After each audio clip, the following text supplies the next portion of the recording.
Welcome to the Tech Talks Daily Podcast, where you can learn and be inspired by real-world examples of how technology is transforming businesses and reshaping industries in a language everyone can understand. Here is your host, Neil C. Hughes.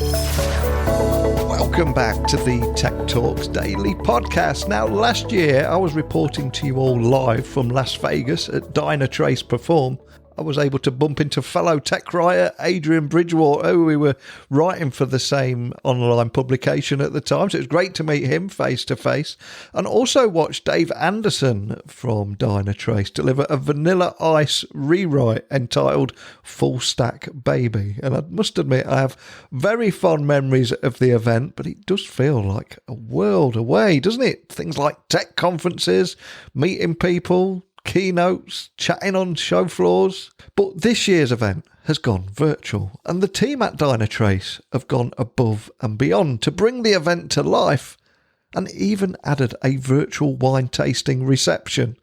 And if anyone needed tips on how to bring a virtual event to life, I think Dynatrace are a great example of how to do that right.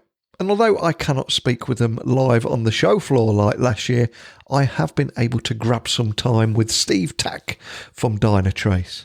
And at this year's Perform, Dynatrace have made a number of announcements that are aimed at helping organisations overcome existing challenges with IT complexity and help them transform faster to move more quickly and meet today's business needs. We've got lots to get through, a whole heap of announcements that I want to ask Steve about, so buckle up and hold on tight so I can beam your ears all the way to the US so we can speak with Steve Tack from Dynatrace. So a massive warm welcome to the show. Can you tell the listeners a little about who you are and what you do? Of course. Thank you, Neil, for having us here today, or me here today. My name is Steve Tack, and I lead the product team for Dynatrace. Now, 1 year ago, almost to the day, one of the last tech events I have attended in the US was Dynatrace Perform, and I watched Dave Anderson from Dynatrace deliver Vanilla Ice's rewrite entitled Full Stack Baby, and I'm sure it's something that you've got fond memories of too. But it was an amazing event, and there was another speaker, Daniel Burris, that was also very good. But can you tell me about the challenges of turning an event like that a lot of people will have fond memories, and making it virtual this year? Yeah, I do have really fun memories of that event. Like you, it was the last time I traveled, I think, in being in Vegas for that event. And so this year has been unique. We wanted to make sure we took a lot of that energy and were able to package up in a more of a virtual format. And so going to a virtual format has had its own unique circumstances, but in a good way. It's enabled us to really expand the scope of participants. So I think we have about 10 times the number of people here this year than we did last. Part of that's the virtual element. Part of that is some of the success we've had in the market and expanding the Dynatrace reach, if you will. I'm looking forward to being back next year and taking some of the best practices we had this year to expand that audience. People new to Dynatrace, not just Dynatrace customers themselves, and continue to drive that forward. Yeah, I think that's something that you guys have done so well, because I think that energy that everybody has at Dynatrace has really come across in the virtual arena as well as the physical too. And it does make me think about the future of tech conferences, because I think at the moment it's virtual versus physical, but I think in the future it just helps events be even bigger, because it's like busting out of venues and you'll have a mixture of physical and virtual attendees. So it's going to be a very interesting few months ahead. But the theme of this year's event is transform. So can you expand on that theme and the main message that you wanted to deliver to people? Yeah, the main theme, as you said, is transform and transform faster.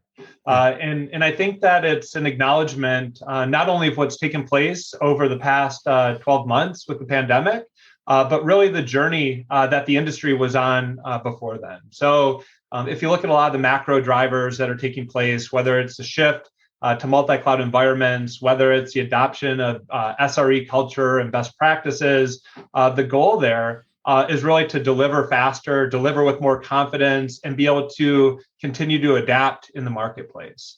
And so taking that theme and really what we've seen within our customer base and within the market at large over the last 12 months, we wanted to hit things across all elements of transform. One example might be the movement to cloud observability and what's taken place and how enterprises have had to adapt. The other one might be the shift to more and more agile processes and SRE best practices. And finally, just the collaboration and the transformation that's happening within the culture, where application teams, business stakeholders, ops, DevOps, people, devs are all working together. And so all of these are really coming to fruition. And we wanted to capitalize on that and help our customers continue down that path. And one of the things that's fascinated me is over the last 12 months, I would say the vast majority of businesses of all sizes have had to evolve and adapt quickly to readjust, especially with this changing landscape. Our whole world has changed now. But what really fascinates me is the reinvention of Dynatrace was actually 5 years ago in a bid to help the obstacles coming in the direction of the customers. So can you tell me about that journey that you guys have been on as well?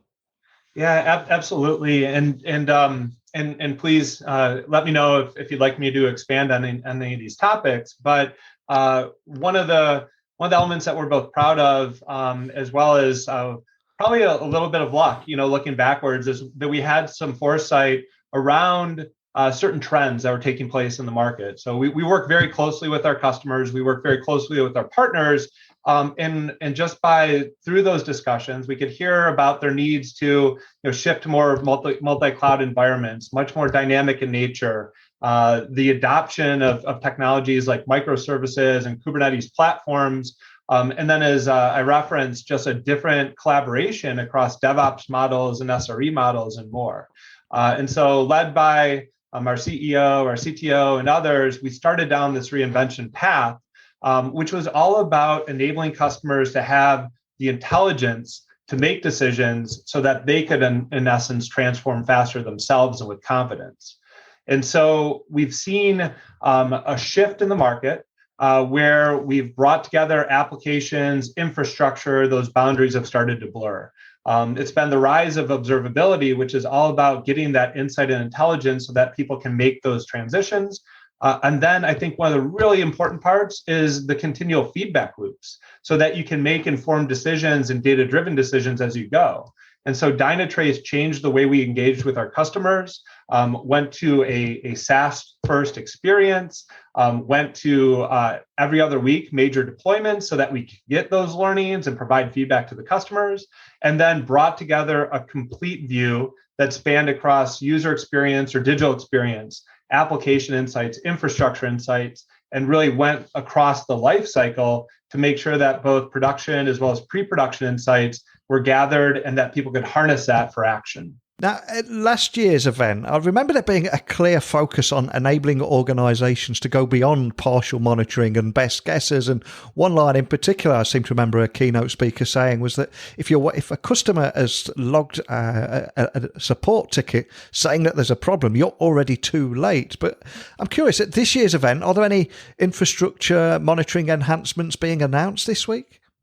Absolutely, there are. And you're exactly right. It builds upon some of those discussions from last year of not being able to effectively manage the workloads and the end customer experience unless you had that complete view, as well as making sure that the business impact was driving all decisions. And so as we were talking about the trends, Kubernetes has been something that's just continuing to accelerate. It was a prominent sort of topic last year, and we continue to see that adoption within the customer base. And so to build upon Dynatrace's unique support for that, we extended our infrastructure monitoring module with the ability to consume stream logs from any cloud provider, whether it be GCP, Azure, AWS, as well as support for Kubernetes. And that builds upon many of the other enhancements that we had just over the last few quarters about complete support for Azure services, AWS services, and things along those lines. And the key item that I'd probably bring through on that is related to what you said on the customer quote from last year, is that we're not just bringing data in. Data ingestion is part of that. Obviously, it's a table stakes requirement, but we've always had the mantra of delivering answers and not just more data. So when we ingest log data, it's not just a flat kind of stream in, but we're giving it context. We associate it with the topology, which is our Smartscape real-time topology, which then drives the algorithms and answers that we get out of Davis, our AI engine. So the announcement is important to us in terms of helping our customers expand their scope, but also delivering on that promise to give them answers and not just more data on dashboards. And there have been a number of big announcements at the event that I've been following online. And one in particular that stands out is the launch of the Dynatrace Software Intelligence Hub, which sounds incredibly cool. And for anyone that's missed that announcement, can you tell me a little bit more about it and ultimately what it will mean for your customers? Yeah, no, it's actually there's a kind of a linkage with that last discussion on logs and Kubernetes in the sense that our customers' environments are becoming more and more diverse. They're taking more and more technologies, and like in our industry, it's usually you don't pull something out, you're just extending and building upon what already exists. And so for us, it was critical that we wanted to support the very diverse environments our customers have. And that spans across many things. It's application frameworks, understanding things like Java, Go, Node.js. It's infrastructure, whether that be cloud services, whether it be functions as a service or traditional infrastructure. It's also the integrations into existing systems like a ServiceNow, a GitHub, Atlassian, whatever that might be, so that you can radiate the information of Dynatrace in a bidirectional way throughout the environment. And so we took those different elements and we brought that together into the Dynatrace Software Intelligence Hub. So it's an in-product experience where customers can monitor, manage, integrate across their environment. And the second key part of that announcement is that it's not just what we provide out of the box. I think people, if they were to look at maybe monitoring a few years back, they would tend to think about it more as, hey, this is a closed and proprietary space where, yes, maybe there's some open source software, or maybe we're ingesting from different areas, but they tended not to think about it as the open platform that Dynatrace has become. And so while we're providing that out-of-the-box experience for as many technologies and integrations as we can, we also wanted to make it very, very easy for our customers, for our partners to extend Dynatrace in an open way within their environment. So the Software Intelligence Hub also comes with expanded APIs, SDKs, and more, so that they can integrate Dynatrace, bring data in, but once again, not just the data integration, but bringing the AI and the automation capabilities of Dynatrace to their environments so that we can help them make smarter decisions, release faster, and ultimately deliver more value to their end customers. And before you came on the call today, I was also reading about the extension of session replay and business analytics to native mobile applications. Is that something you can expand on too? Because again, incredibly cool. Yeah, we're really proud of that. We've been working with a lot of customers on their mobile initiatives. I think on a recent stat that we looked at was that over the past quarters, we've seen mobile adoption of monitoring within Dynatrace increase 300%. And I think you can tie this once again to the trends that were happening before we went into lockdown with the pandemic, but that have just accelerated. So we've worked with retailers who have really pushed forward their buy online, pick up in store, just buy online capabilities. And it's not just retailers, but it translates through to the logistics teams, to the people that deliver at your door with their iPads, and really every industry, banking, whatever that might be. And so true to that mantra of always putting the business impact and the priority in place, we've expanded upon our real user monitoring capabilities and session replay. Session replay basically allows our customers to get a 4K like movie replay of what's happening at the edge so they can optimize the session experience of the user. So we put a highlight on mobile just because that's where we've seen a lot of adoption, whether it be iPads, or I should say tablets in general, mobile phones, kiosks, in-car experience, and not only provided them with that session replay capability, but we implemented it with a privacy-first design. So if people have any PII requirements, GDPR, things of that nature, we're taking care of that so that they can deploy that with confidence and not worry about infringing upon any PII data. And then the final piece of that is that there's a lot of business intelligence that flows through those transactions. You can segment by different cohorts, like a geo or maybe a loyalty division that you have for a consumer-facing application, and bringing that back so that teams are building the applications can have those feedback loops, and then also have a point of engagement with their sponsors on the digital marketing side or line of business to make more informed decisions. And another big trend at the moment is security, and DevSecOps teams have obviously got more than one challenge on their plate at the moment. And this is nothing that stood out for me at the event, because I also read that you're broadening application security coverage with enhancements that are aimed at empowering DevSecOps teams, which is something that we don't get to hear enough about. So can you expand on that too? Yeah, this was really exciting for us. We entered into this market back at the end of the last calendar year, and it was the result of a 2-year journey where we are implementing these capabilities internally at Dynatrace. We looked across the market, and we had customers that were pushing us to enter into the security space because of the quality of the data and the transactional insights that we have within the platform. So launching into this market was really a result of that, both internal need as well as external view of some of the unmet needs that we saw. And it ties back to this trend around the accelerated and more agile releases. There's this kind of tension that happens where the security teams don't want to be in the position where they're slowing down innovation and slowing down the dev teams, and dev leaders don't want to be in the position where they're unknowingly introducing vulnerabilities into their production environments. And so this kind of impedance of speed and the confidence in the risk factor was something we saw that we could uniquely address. And it really took some of the superpowers, or what we believe are our secret sauce items of Dynatrace, and brought it to life. So the first one is our one agent technology, which is pervasively deployed without any user manual configuration. We are able to take advantage of those agents in production and enable this with just a toggle switch for our customers. So immediately give them insight into what was running, and then through a partnership with Snyk, leveraging their database to understand what might be a vulnerable method, module, et cetera, and then bring that to life. And the difference that Dynatrace brings is not only can we capture that in production, so if something might miss in a pre-production scan, we gather that, but we're also using our real-time topology Smartscape and the Davis AI engine to give customers answers in terms of, is this something you should be worried about? Is it invoked? Is it exposed to the internet? Does it have access to a database? And so that precise risk analysis is something that we believe we can give back to those DevSecOps teams so that they can release faster and with more confidence. And this week, we announced that we've expanded it going into Node.js workloads, as well as the Kubernetes platform itself. As the event does come to a close, what is the big takeaway that you want people to walk away with? Usually, I would say when they're walking to the car park or to the airport. Of course, they're not making that journey now, but what is the key message you want them to walk away with? And equally, are you hoping to return next year with an even bigger event that is both virtual and physical? Because it feels like the lines between online and offline are beginning to disappear.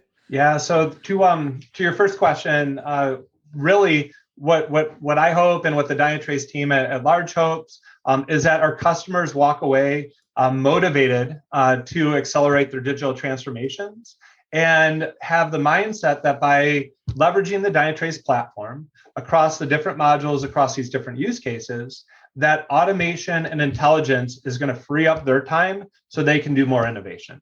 Really, this is all geared around helping them move faster, helping them be more agile, deliver more end value. And the intelligence and the answers that Dynatrace provides will give them that capability. And so that cuts across many different elements. It might be application-centric teams, infrastructure teams, DevOps, SREs, but bringing them all together within a common platform with common context that'll help them really help enable and be change agents in their organizations to drive change for better value. And I think, to bridge into the second question, I think about the collaboration, and I think about how much that has changed within the Dynatrace customer base over the years. It used to be that you'd have kind of the wizards or the experts that would wield the weapon and solve these really kind of thorny problems, but it was very reactive and is very troubleshooting oriented. And what we've seen take place over the past couple of years is that we've moved into a more of a proactive stance with what Dynatrace provides, more collaboration, more informed decision-making, and they can continue down that path. And we've seen those couple kind of wizards grow into dozens and hundreds of people that interact with Dynatrace on a daily basis within their organization. So when I think about the audience that we've been able to reach this year and how we've been able to grow at 10x, absolutely. I think we have to find the right balance of giving the physical experience where people are doing hands-on training on site and the collaboration and the idea sharing that can take place, but then also expand the audience to people who can be more selective in the sessions that they intend, can take advantage of virtual and no travel, and continue to grow the community that engages around these types of topics. And I'm curious, I've got to ask, I don't know if I've missed anything here. I have been frantically looking down the Dynatrace Twitter feed, but did Dave Anderson come up with a song this year, or is he saving it for another year? I'm anxiously awaiting it. I think Dave enjoys, his opportunities on stage with the guitar. So let's see if there's any surprises in store. But I'm sure that he'll be back and raring to go.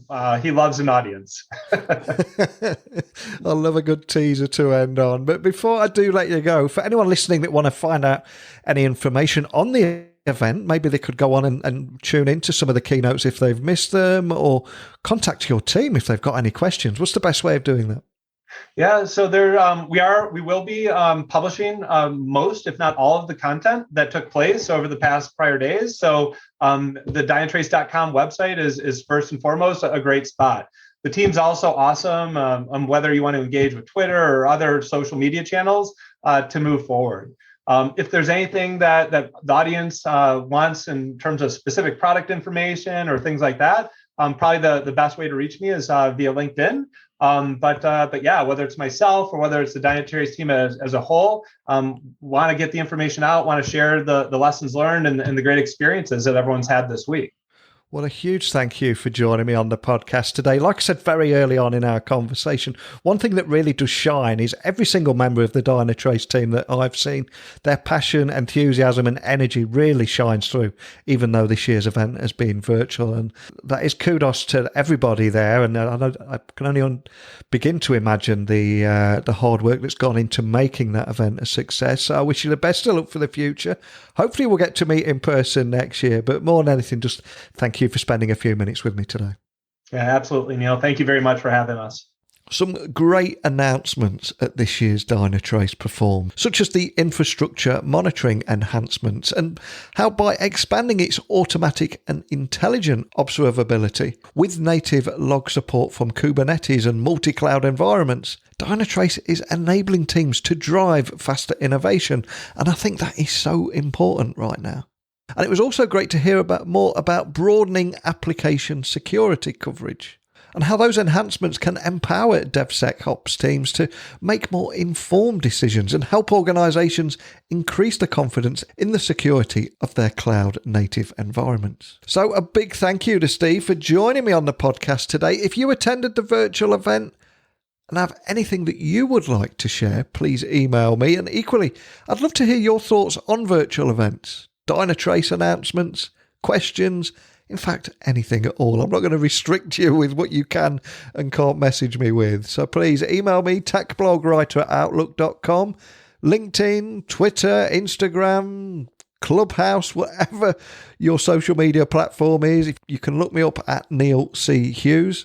And my website is techblogwriter.co.uk, where you'll find all that information, plus links to 1,500 podcast interviews, not to mention my other podcasts with Citrix and Netgear. Plenty to keep you quiet with there. But I'll return again tomorrow with another guest. So a big thank you for listening. And until next time, don't be a stranger. Thank you for listening to the Tech Talks Daily Podcast with Neil C. Hughes. Remember, technology works best when it brings people together.